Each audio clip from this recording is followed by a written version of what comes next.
पहले खजान में नाम की ट्रेन का एक्सीडेंट हुआ था। मेरे डैडी को भी क्या हुआ कुणाल? तबीयत तो ठीक है ना आपकी? तुम हमेशा अपशकुनों वाली बातें क्यों करती हो मुझसे? तबीयत पूछने में कैसे अपशगुन कुणाल? शायद मेरी आप यूं नाक चढ़ा के शू शू कर रहे हैं तो क्या पूछना फर्ज नहीं बनता मेरा? एक मिनट, मुझे कुछ जलने की बदबू आ रही है। हे भगवान! क्या हुआ? My God! ये कैसे? एक काम तुमसे ठीक से नहीं होता है। टेबल साफ करने के चक्कर में ध्यान ही नहीं रहा। ध्यान रहता कहाँ है आजकल तुम्हारा? कुणाल आप ऐसे क्यों बोल रहे हैं? आज से पहले कभी ऐसा हुआ है क्या? आज पहली बार ही हुआ ही है। पता है दूध का इस तरह से उबल के गिर जाना मतलब कितनी बड़ी मुसीबत को तुमने दावत दी है। जरूर कुछ अनहोनी होने वाली है। हे भगवान! कुणाल ये सब अंधविश्वास है, कोई अनहोनी नहीं होगी। तुम चुप रहो, जबान मत लड़ाओ मुझसे। तुम्हें पता है करतपुर वाली आंटी के वहां भी ऐसा ही हुआ था। सुबह सुबह चाय रखी थी, दूध उबल के गिर गया उस दिन। उसी दिन शाम को उसके बेटे की एक्सीडेंट में मौत हो गई। कुणाल वो एक्सीडेंट गाड़ी वाले की गलती से हुआ था। गाड़ी वाले ने सामने से टक्कर मारी थी उसे। बस बस बस बस बस, ये सब कुछ नहीं सुनना चाहता हूँ। हे भगवान, अब तो मैं ऊपर वाला ही बचा सकता है। पता नहीं क्या अनहोनी होने वाली है। हे भगवान! एक दूध उबलने से इतना बड़ा बवाल।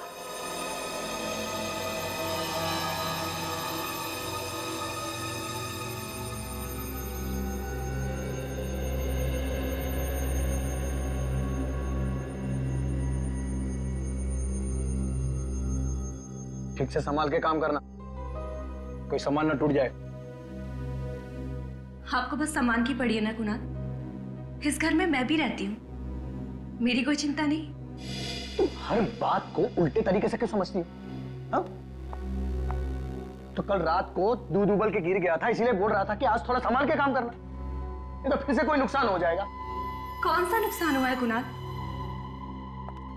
नुकसान की अगर इतनी परवाह है ना तो खुद काम कर लिया करो। बस जरा सा ठीक से काम करने को बोलो, खुद कर लो। तुम्हें तो कुछ बताना ही बेकार है, कुछ समझाना ही बेकार है।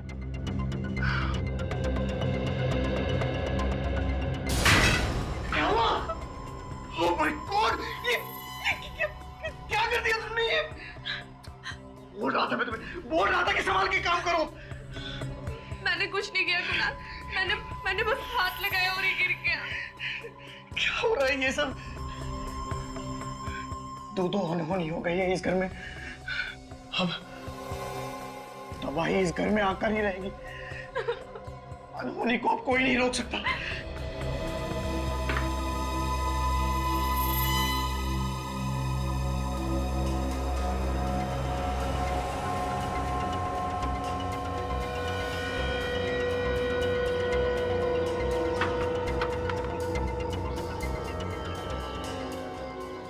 कितनी बार कहा है इनसे कि कपड़े सुखाने का स्टैंड ले आए, लेकिन कानों पे जू ही नहीं रेंगती। हमेशा अंधविश्वासों में फंसे रहेंगे। ये करने से ये हो जाएगा, वो करने से वो हो जाएगा।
अरे रुकिए, अंदर किधर जा रहे हैं? अरे जाने देना यार, सामान बेचना है। अरे बाहर बोर्ड नहीं पड़ा, फेरी वाला और सेल्समैन को अंदर आना मना है।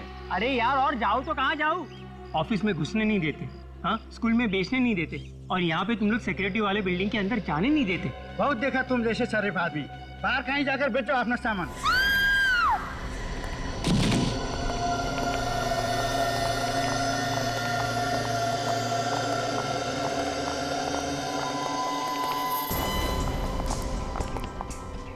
हटिए हटिए। अरे किसके पास फोन है, किसके पास? जल्दी एम्बुलेंस को फोन लगाइए, हॉस्पिटल लेके जाना पड़ेगा ना। पता नहीं साहब कैसे गिरी। कोई फायदा नहीं है एम्बुलेंस बुलाने का, ये तो मर चुकी है। किसी ने इसके हस्बैंड को बुलाया है क्या? सुना सुना सुना सुना सुना, जिसका डर था वही हुआ, हो गई ना रोनी।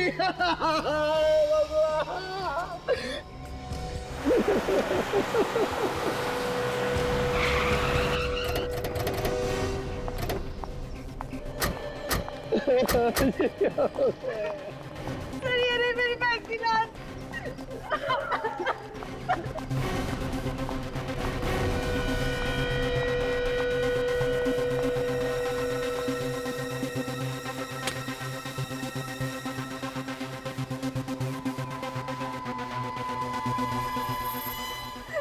सर मेरी बहन का खून हुआ, उसकी मौत अपने आप नहीं हुई है।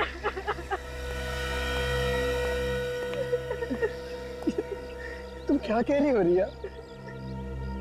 अचानक ऊपर से नीचे गिरी है वो, तो कैसे कह सकती हो कि ये एक्सीडेंट नहीं है? ये तो सीआईडी को ही पता लगाने दो कि वो गिरी है या गिरी गई है। सर ये नादान है सर, बहन की मौत के गम में कुछ भी बोली जा रही है सर। हाँ समझ सकते हैं, बहन की मौत का धक्का लगा है। तुम्हें धक्का नहीं लगा? सर मैं तो लूट गया सर, इसके बगैर अब मैं कैसे जिंदा रहूंगा सर? वैसे सुधा ऊपर से गिरी कैसे? सर बालकनी में कपड़े सुखा रही थी। बालकनी में कपड़े सुखा रही थी?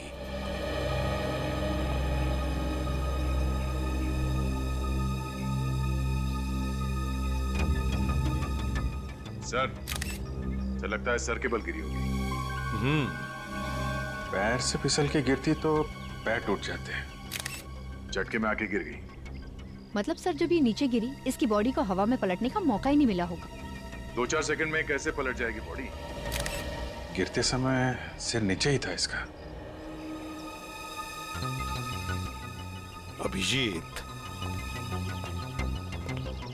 मुझे तो लगता है सुधा को किसी ने धक्का दिया बालकनी से।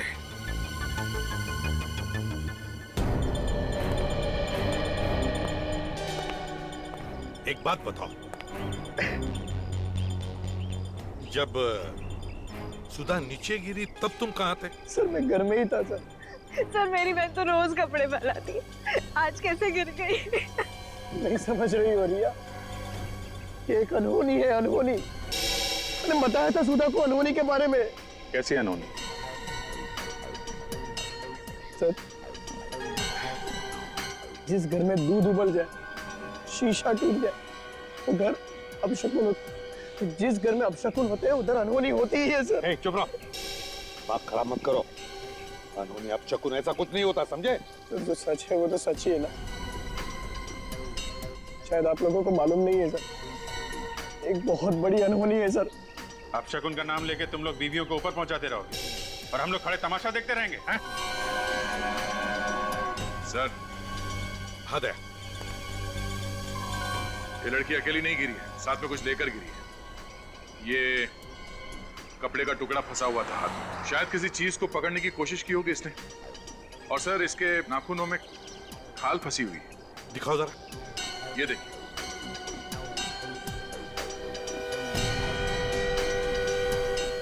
इसका मतलब है ऊपर वहां पर कोई तो था जरूर, कोई तो जरूर था वहां पे। तो फिर उसे खरोंच भी आई होगी।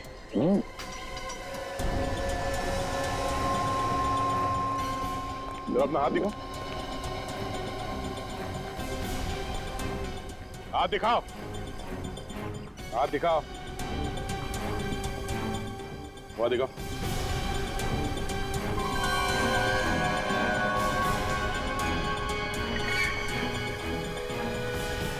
क्या ये? कल शाम को चोट लग गई थी सर। अच्छा,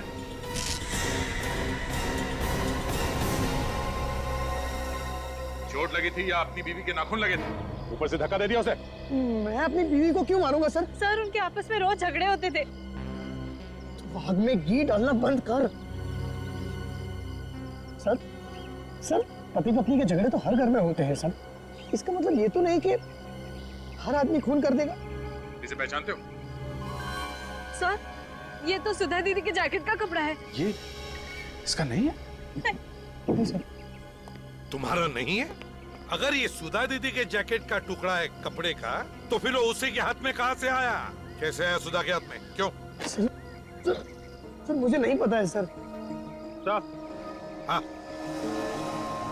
हाँ विक, सर वो जैकेट इन कपड़ों में नहीं है। ओ, जैकेट कपड़ों में नहीं है सर। शायद ऊपर कहीं फंस गई हो। अगर ऊपर फंस गई है तो चलो ऊपर चल के इनका घर भी देखते और वो बालकनी जहां से बेचारी सुधा नीचे गिर गई।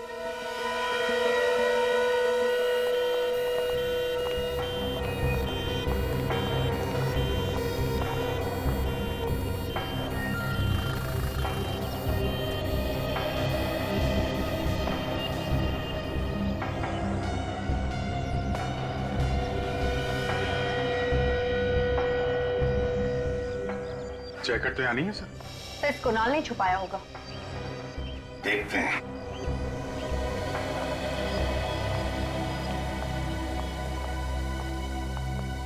हाँ तो कुणाल, सुधा की जैकेट कहाँ है? सर मुझे सच में नहीं पता है सर।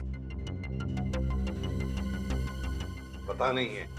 देख, ढूंढो जरा घर में अच्छी तरह से, देखो कहाँ पर है जैकेट।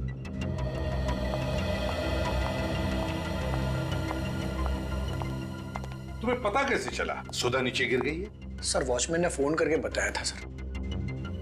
वॉचमैन ने? Yes sir. वॉचमैन इधर आओ। जी साहब। तुमने सुधा मैडम को नीचे गिरते हुए देखा? गिरते हुए नहीं देखा साहब, चीख सुनाई पड़ी, भाग के जाकर देखा तो गिरी पड़ी थी। उस समय बालकनी में कोई था? किसी को देखा तुमने?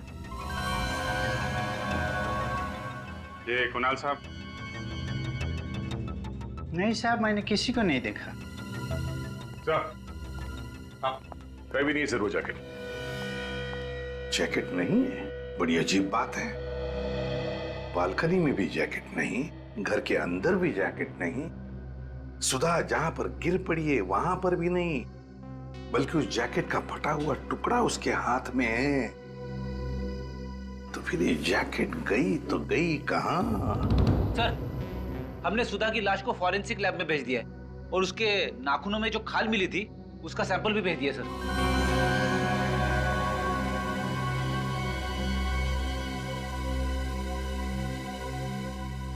कुणाल जी, फॉरेंसिक की रिपोर्ट आने के बाद तो तुम्हारी मुश्किलें और भी बढ़ेंगी।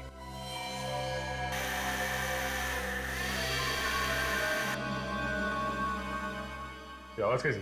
साहब जी, पास वाले घर में फर्नीचर का काम चल रहा है।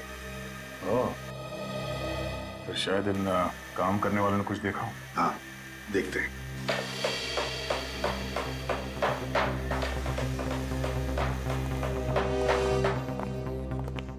क्या हुआ साहब? आसपास तुम्हारे इतना कुछ हुआ है, तुम्हें पता है भी या नहीं? साहब, शाम तक काम खत्म करके देना है, तो बाहर क्या हो रहा है बिल्कुल ध्यान नहीं। बाजू के घर में जो औरत रहती थी उसका किसी ने खून कर दिया है। कैसे हो गया खून साहब? बालकनी से धक्का दिया है किसी ने उसे। तुम लोगों ने देखा किसी को धक्का मारते? नहीं साहब, हम लोग तो अंदर ही काम कर रहे थे, बाहर क्या हो रहा है पता ही नहीं। तुम में से किसी ने कुछ देखा? नहीं सर, हमने नहीं देखा। क्या तुम्हारे अलावा और भी कोई था तुम्हारे साथ काम करने वाला? सर, आज तो हम ही लोग काम कर रहे हैं, वैसे एक लड़का और था, हमने उसे भगा दिया। भगा दिया? क्यों? फालतू था सर, किसी भी काम का नहीं था वो। हाँ, कौन वो? सर वो भोलू का भाई था सर। भोलू कौन है? साहब, वो हमारे साथ ही काम करता है। आज उसकी तबीयत खराब थी तो उसने अपने भाई को भेज दिया। सर कोई भी काम ठीक से नहीं करता था वो, बोलते कुछ और थे और करता कुछ और था। मतलब? अरे साहब, इस दीवार पे छेद करने को बोला था उसको और इस दीवार पे छेद कर दिया उसने। जी सर। हाँ।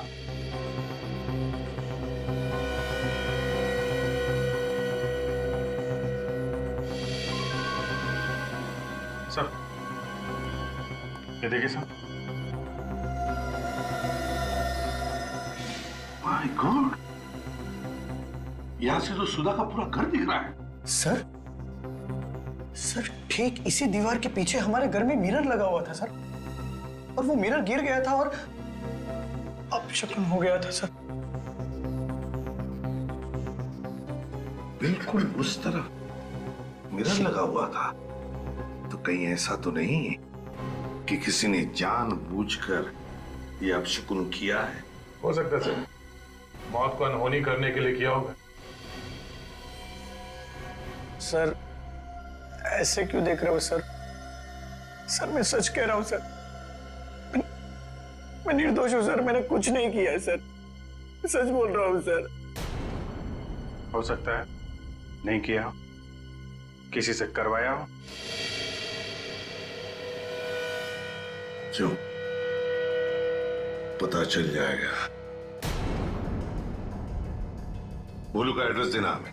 होता है चल, इस भोलू के भाई का स्केच बनवा लो। यार भोलू कुछ काम धाम बता ना, खाली बैठे बैठे तंग आ गया हूँ यार। तू क्या काम करेगा, तुझे तो कुछ आता ही नहीं है यार। यार भोलू वो जो तू लकड़ी का काम करता है उसी में मुझे अपने साथ रख ले। नहीं भैया नहीं, वो काम तुझसे नहीं होगा। लकड़ी के काम में बहुत बारीकी से काम करना पड़ता है। अगर मैं अभी भी सीखना चाहूँ तो सीख सकता हूँ ना। देखो भाई, वैसे तो सीखने की कोई उम्र होती नहीं है।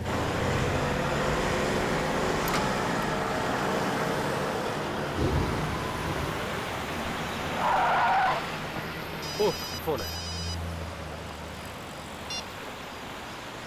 हाँ साहब नमस्ते, भोलू बोल रहा हूँ साहब। हाँ साहब कल आ जाएगा आपका सामान। हाँ आपके घर पे छोड़ के आऊंगा साहब। जी साहब। हाँ साहब।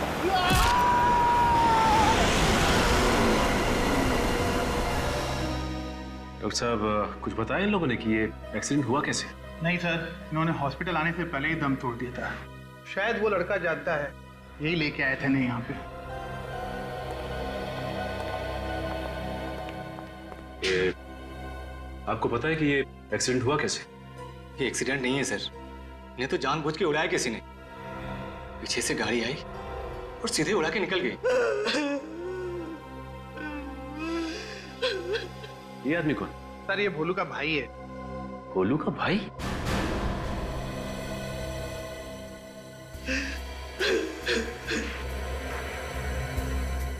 सर स्केच में तो कोई और ही है। अगर तुम भोलू के भाई हो तो फिर ये कौन है? मैं इसे नहीं जानता। नहीं जानता? लेकिन ये आदमी तो भोलू का भाई बन के काम पे गया था जहाँ भोलू काम करता है। मगर आज तो काम बंद था भोलू भैया का। क्या? कौन बोला काम बंद था? आज सुबह फोन आया था भैया को, बोला आज काम बंद है। मतलब भोलू की तबीयत कुछ खराब नहीं थी, उसे काम पे आने से किसी ने मना किया था। सर ये सब खूनी की प्लानिंग होगी, उसी ने भोलू को मना किया होगा। अच्छा इस भोलू का मोबाइल कहाँ है? हॉस्पिटल के ऑफिस में जमा है। काजल एक काम कर, पता करो कि भोलू को किसने फोन किया और कहां से।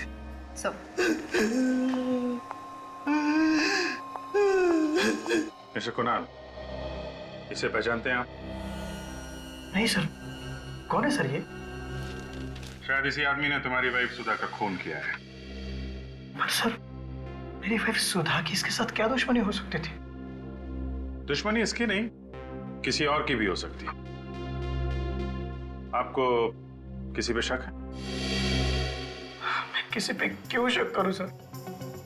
मेरी बीवी काम ही ऐसे करती थी, मना करने के बावजूद भी अपशगुनों वाले काम किया करती थी। ये लो सर, फिर शुरू हो गया ये व्याख्यान देना बंद करो। अंधविश्वास पे भरोसा करना बेवकूफी होती है। तो सर आप ही बताइए सर, कैसे मरी मेरी बीवी? चलो। सर जिस नंबर से भोलू को फोन आया था उसका पता चल गया है। कहाँ का? श्रेया फार्मास्यूटिकल्स का। ओके ठीक है। Mister Kunal, yes sir. Shreya pharmaceutical का नाम सुना आपने?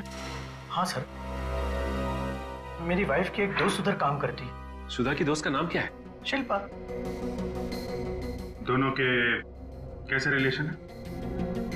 वो सब तो मुझे सब पता नहीं है सर, पर दोनों अच्छी दोस्त थी। आखिरी बार कब मिले थे ये लोग? परसों सुधा उससे मिलने गई थी सर। मैं खुद उसे फार्मास्यूटिकल कंपनी में छोड़ने के लिए गया था। और परसों सुधा ने क्या कपड़े पहने हुए थे?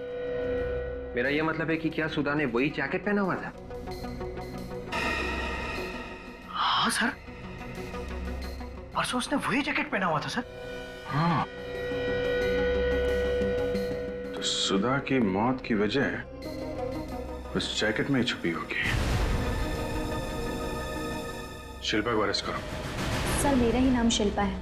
आप श्रेया फार्मास्यूटिकल कंपनी में काम करती? जी हाँ करती हूँ। सुधा परसों आपके साथ थी मगर बात क्या है? शिल्पा जी, आपकी दोस्त सुधा का खून हो गया है। खून? मगर कैसे? किसी ने धक्का दिया था उन्हें। धक्का? किसने? वही जानने आए हम लोग। आप मुझसे क्या जानना चाहते हैं? मुझे क्या मालूम? आपको सब कुछ मालूम है, क्योंकि सुधा के खून में आपका भी हाथ है। मेरा हाथ? लेकिन मैं क्यों मारूंगी उसे? जैकेट के लिए। तुमने जैकेट के लिए सुधा को मारा है।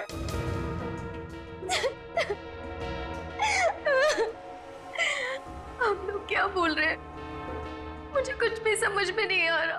कौन सी जैकेट, कैसे जैकेट? शिल्पा जी, हम उसी जैकेट की बात कर रहे हैं जिसे पहन के सुधा 2 दिन पहले आपसे मिलने आई थी। याद कीजिए।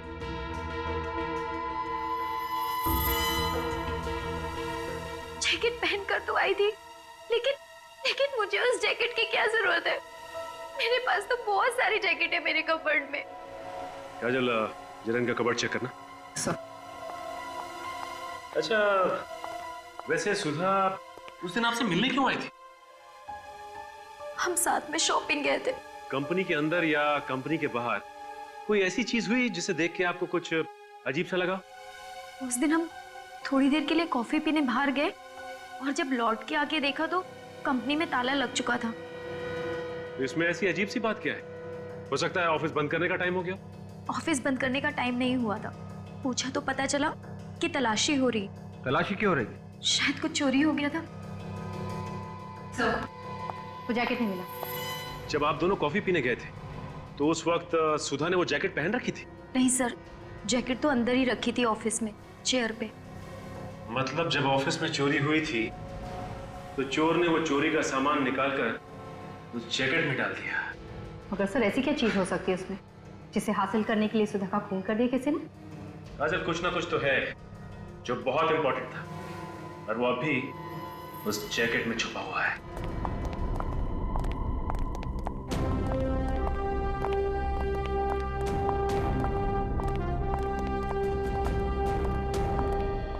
सर, ये है साहब का कमरा। आप लोग जरा 2 मिनट यहीं रुकिए, मैं साहब से पूछ लेता हूँ। पूछ लो, उनको बोलो कि कुछ सीआईडी वाले हाल चाल पूछने उनका। जी सर।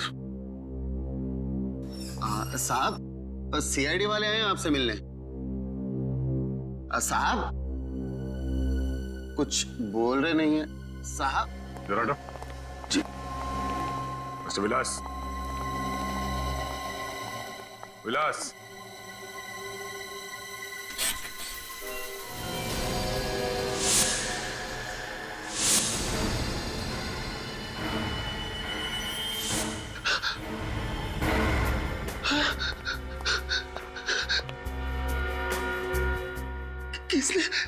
किसने मार डाला मेरे साहब को?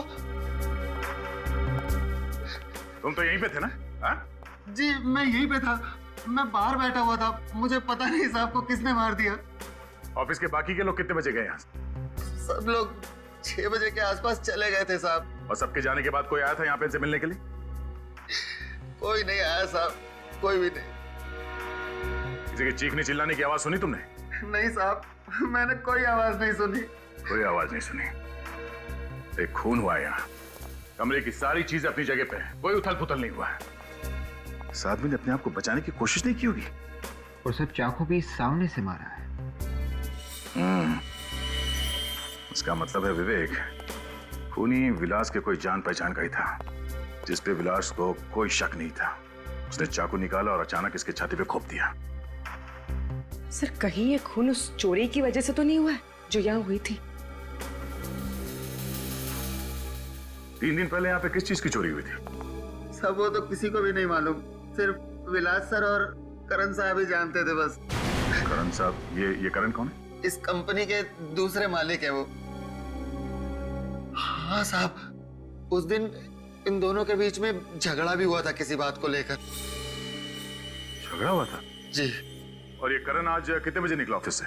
सबके साथ ही निकल गए थे, वही करीब 6 बजे के आसपास। 6 बजे के आसपास? हाँ।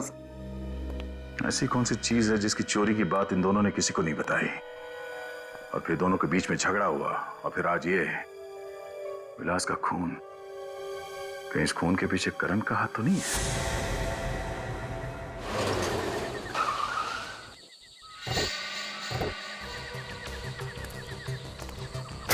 लगता है घर में कोई नहीं है, चारों तरफ अंधेरा है। फिर वहां पे कोई है?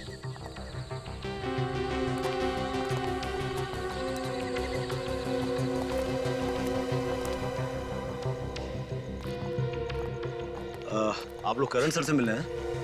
हाँ, तुम कौन हो? मैं हर्ष, उनका असिस्टेंट। तो तुम भी श्रेया फार्मास्यूटिकल में काम करते हो? जी। तो फिर यहाँ बाहर क्यों खड़े? मुझे करण सर का फोन आया था, उन्हें मुझसे मिलना है। इनफैक्ट मैं तो पुणे निकल गया था, बीच रास्ते से मुझे वापस आना पड़ा, लेकिन यहाँ पर आकर देखा तो सर मुझे भुला के पता नहीं कहाँ चले गए। घर बंद है। अच्छा, कब से खड़े हो यहाँ पे? अभी अभी आऊंगा। तो कहाँ गए होंगे, कुछ अंदाजा है? सॉरी। मोबाइल फोन तो होगा ना उनका? जी। प्लीज। वैसे कुछ फायदा नहीं फोन करके, मोबाइल बंद है उनका। मैं कई बार ट्राई करके देख चुका हूँ। ठीक है, थैंक यू। सर ये करण ऑफिस में नहीं है, घर पे नहीं है, फोन बंद करके कहाँ बैठा होगा?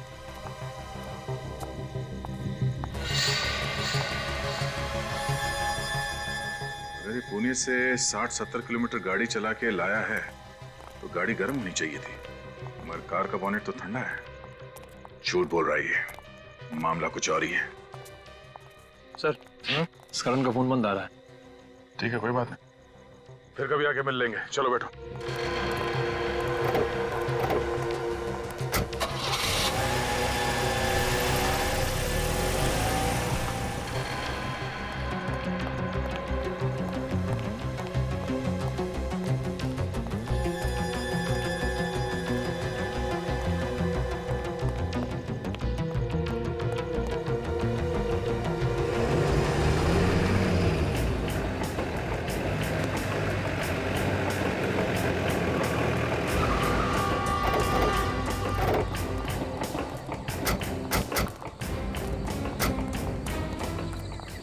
वो कहाँ जा रहे हैं सर? फिर तुम्हें मेरी तरह बनना है तो हालात और मौका देख के मुंह खुला करो।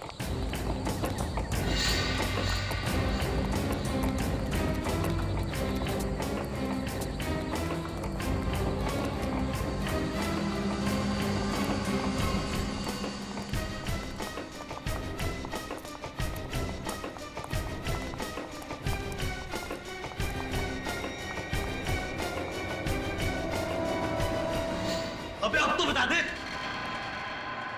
तुझे जिंदा जाने की नहीं जाना यहाँ से? पूरा घर खंगाल लिया मैंने, लेकिन तेरा वो फॉर्मूला मिलता ही नहीं। सुन, मैं और इंतजार नहीं कर सकता। वो फॉर्मूला दिखने भी नहीं वाला तुम लोगों को, चाहे तुम लोग कुछ भी कर लो। सुनत, रस्सी जल गई मगर बल नहीं गया अभी तक। इसने मरने की सोच ही ली है, तुम मार ही देते हैं ना इसे।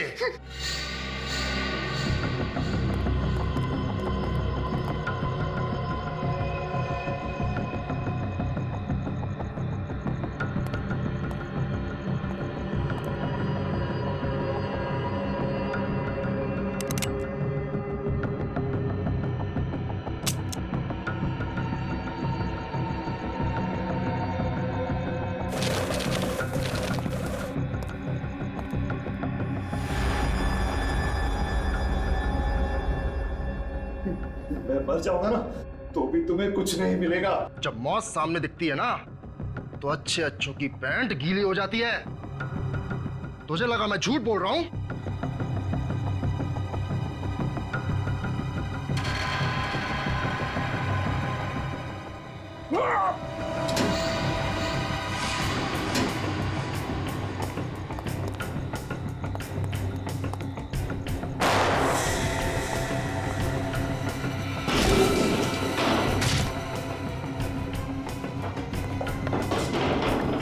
सीआईडी। सीआईडी?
सीआईडी को बेवकूफ समझा तूने। सर इन लोगों को छोड़ना मत। सर ये लोग लाखों लोगों की जान लेना चाहते हैं।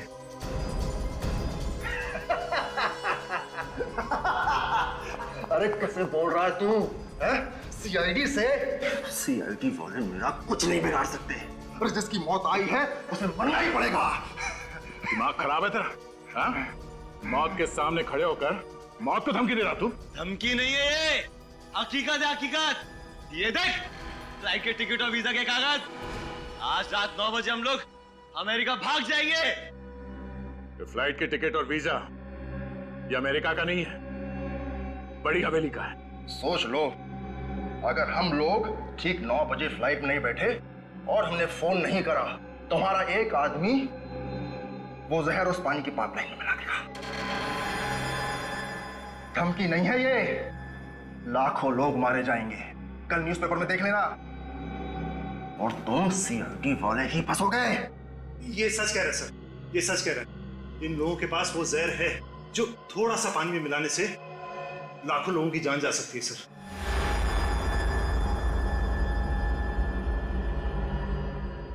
मगर सर ऐसा कोई जहर बना ही नहीं है। ये गलती मुझसे ही हो गई थी, मैंने ही वो जहर बनाया सर। मगर तुमने वो जहर बनाया क्यों? सर बनाना तो नहीं चाहता था मगर बन गया। लेकिन उसके बाद मैंने वो जहर डिस्ट्रॉय करने की बहुत कोशिश की, लेकिन विलास ने मुझे रोक दिया। विलास ने क्यों रोका आपको? सर क्योंकि विलास चाहता था कि हम उस जहर पर और रिसर्च करें। वो चाहता था कि उसे और मात्रा में बनाकर हम मार्केट में उतारें, लेकिन मैंने ऐसा करने से मना कर दिया सर। तो फिर वो जहर इनके पास पहुंचा कैसे? सर ये लोगों ने वो जहर हमारे लैब से चुराया। ये राम कहानी बंद करो और हमें एयरपोर्ट छोड़ने का इंतजाम करो। 7:15 बज चुके हैं। अब लोगों को बचाने के लिए तुम्हारे पास सिर्फ 45 मिनट ही बाकी हैं। तू यहाँ क्या खड़ा है? जा फॉर्मूला लेकर आ।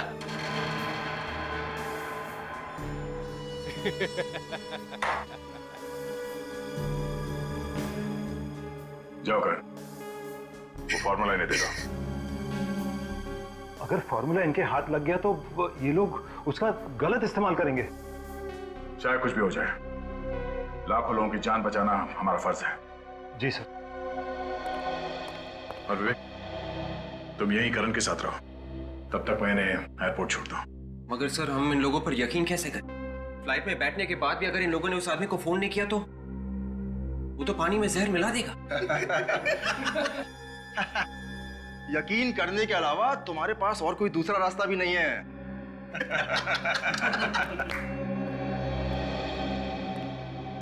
सर वो फॉर्मूला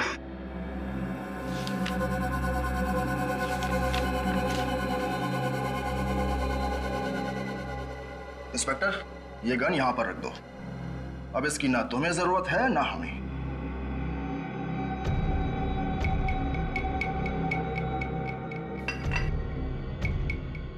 अपनी गन भी रख दो इंस्पेक्टर।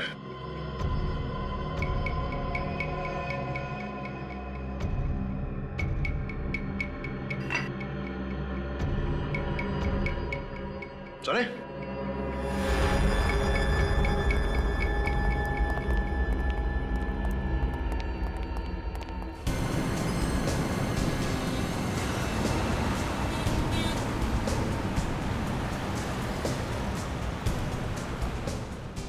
ये तू कहाँ ले जा रहा है? एयरपोर्ट जाने का शॉर्टकट है ये। भाई आधा घंटा तो हो गया है, टाइम पर पहुंचेंगे ना? अरे हर्ष तू तो टेंशन क्यों लेता है यार? ये तो सीआईडी की जिम्मेदारी है।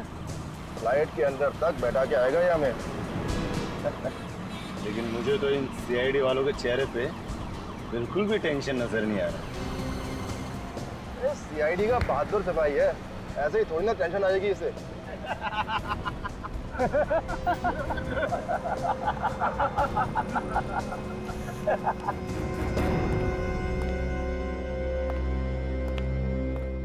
करण जी, आपने उस आदमी को देखा है जो पानी में जहर मिलाने वाला है?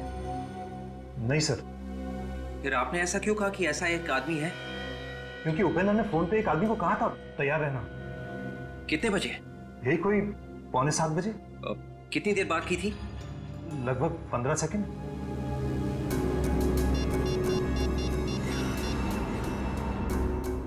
हेलो, हाँ देखिए, मैं सीआईडी से बात कर रहा हूँ। एक इमरजेंसी है, प्लीज आपकी मदद चाहिए। लाखों लोगों की जान खतरे में है। 6:45 बजे के आसपास उपेंद्र नाम के आदमी ने किसी को फोन किया था और लगभग 15 सेकंड बात की थी। जी, जल्दी से पता लगाना है कि उसने किसको फोन किया था और वो आदमी इस वक्त है कहाँ। 8 तो बजा है, अभी तक फोन नहीं आया।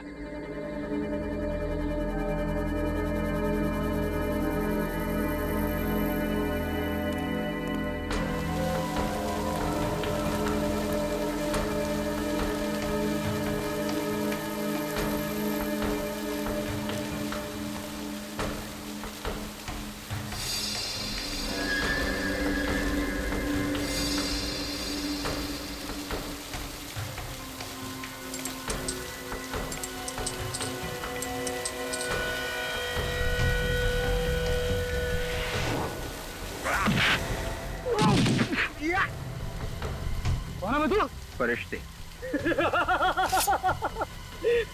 अरे फरिश्ते तो लोगों को ऊपर लेकर जाते हैं, तू तो आज खुद मौत के मुंह में फंस गया।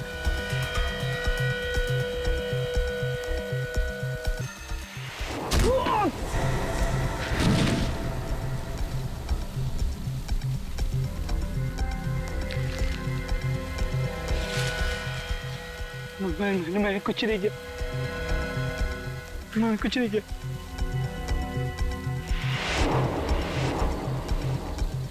जहर मिलाएगा? हाँ? चल।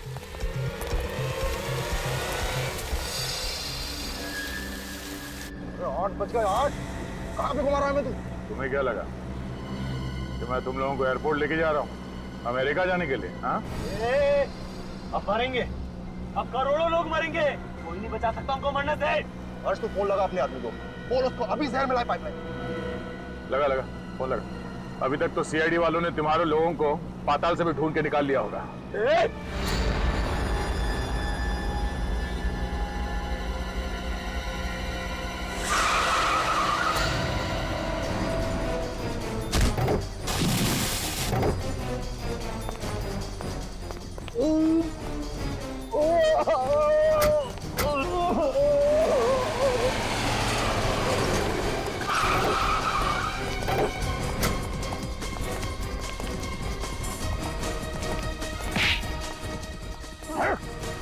लाखों लोगों को मारेगा तू, लाखों लोगों की जान लेगा तू। हाँ? किसी की जान लेना इतना आसान है?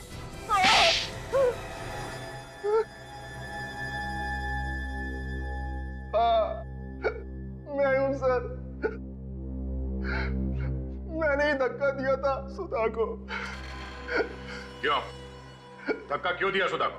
सर उसकी जैकेट में जहर वाली बोतल छुपी थी सर, वो मुझे नहीं मिल रही थी इसलिए। वो जहर वाली बोतल सुधा की जैकेट में किसने छुपाई थी? हर्ष ने छुपाई थी सर।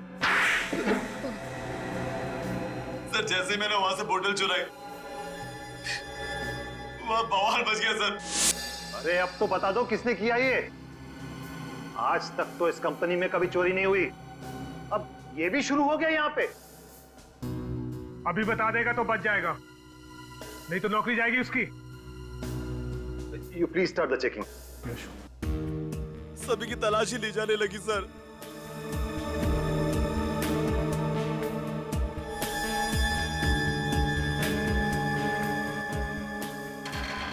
और मैंने वहां पर सुधा की जैकेट देखी।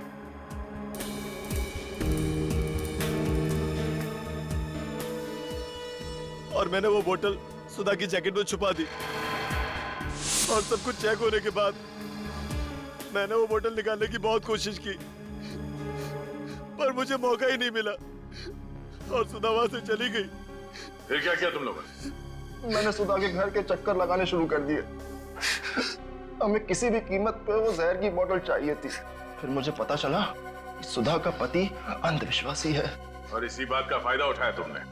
भोलू को फोन करके बोला कि काम पे मत आओ, और उसका भाई बन के वहां पास वाले फ्लैट में गए काम करने। हाँ? और सुधा के घर में शीशा गिरा दिया। फिर तुम सुधा के घर गए जहां बालकनी में वो कपड़े फैला रही थी। हाँ, उसने वो जैकेट धो दी थी। वो जैकेट को टंगी हुई देखकर मैं बहुत परेशान हो गया। मैंने उस जैकेट को लोने की कोशिश की, तभी सुधा ने मुझे देख लिया। और उसी खींचातानी में तुमने सुधा को धक्का दे दिया। हाँ सर। और विलास को क्यों मारा? विलास को हमारे बारे में सब कुछ पता चल गया था। उसने धमकी दी कि वो सीआईडी को सब कुछ बता देगा, इसलिए उसे भी मारना पड़ा। गुनहगारों को भगवान तो क्या, कोई भी माफ नहीं करता। दो बेगुनाह लोगों की जान ली है, कम से कम फांसी होगी। फांसी।